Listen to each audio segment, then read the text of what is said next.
Have you ever felt like the world is against you?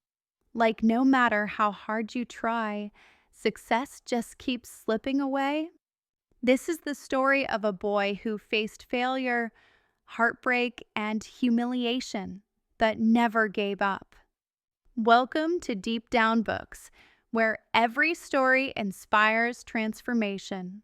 Subscribe now and stay with us till the end. This might just change the way you see your own journey. Today, we dive into a story that isn't from any best-selling novel or blockbuster movie.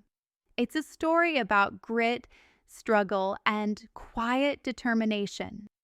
It's called The Boy Who Never Gave Up. A story for anyone who's been told they're not enough. For the dreamers, the underdogs, the ones who keep going when the world says stop. Let's begin.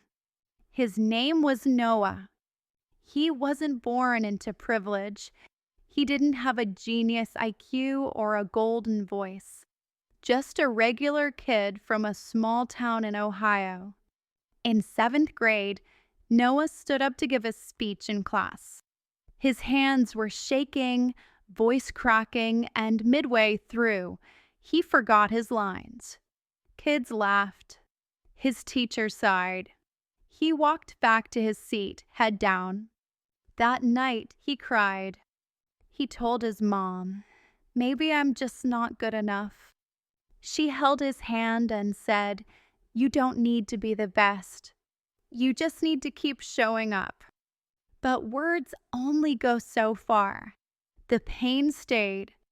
Noah made a decision. He would get better, not in public, not to prove anyone wrong, just for himself. He started waking up at 5 a.m., before school, before the world was awake. He stood in front of the mirror and spoke. Just 5 minutes. "My name is Noah. Today I choose courage. I may fail, but I will try." Every day, he downloaded podcasts, listened to speakers, imitated their tone, pauses, emotions. When others played video games, he practiced storytelling. At first, it didn't feel like progress, but something was changing. In high school, he auditioned for the debate team. He practiced for weeks. But on the day of auditions, nerves took over.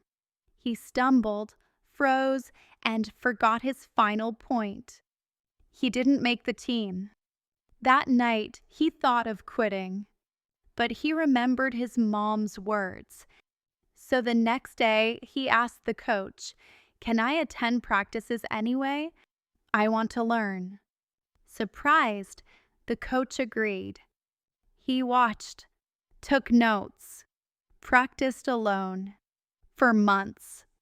One afternoon, a debater dropped out last minute. The coach turned to Noah. "You're up." Heart pounding, hands cold, Noah stepped onto the stage.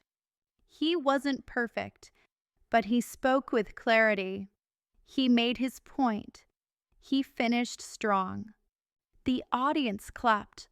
It wasn't for winning. It was for courage. He didn't win that day, but he found his voice. Noah became a regular speaker.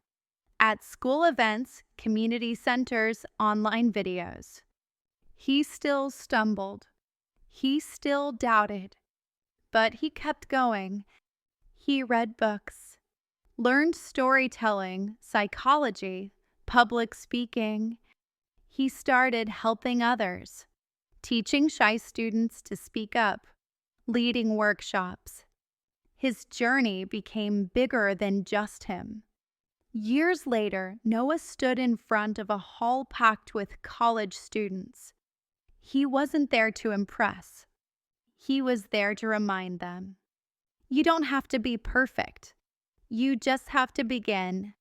He shared his 7th grade story, his failures, his doubt, and the small steps that brought him here. People cried, people clapped, and some finally believed in themselves. Noah wasn't special because he succeeded. He was special because he didn't stop trying. If you're watching this and feel stuck, unseen, unheard, know this. You don't have to make a giant leap today. You just have to take one more step. Speak one more word. Try one more time. Because every voice matters, especially yours. So comment below, what's your next small step? Subscribe to Deep Down Books for more stories like this. Real stories, simple words, deep change. And remember, you don't fail when you fall. You fail only when you stop. Don't stop. You've got this. Deep Down Books. Real stories, simple words, powerful lessons.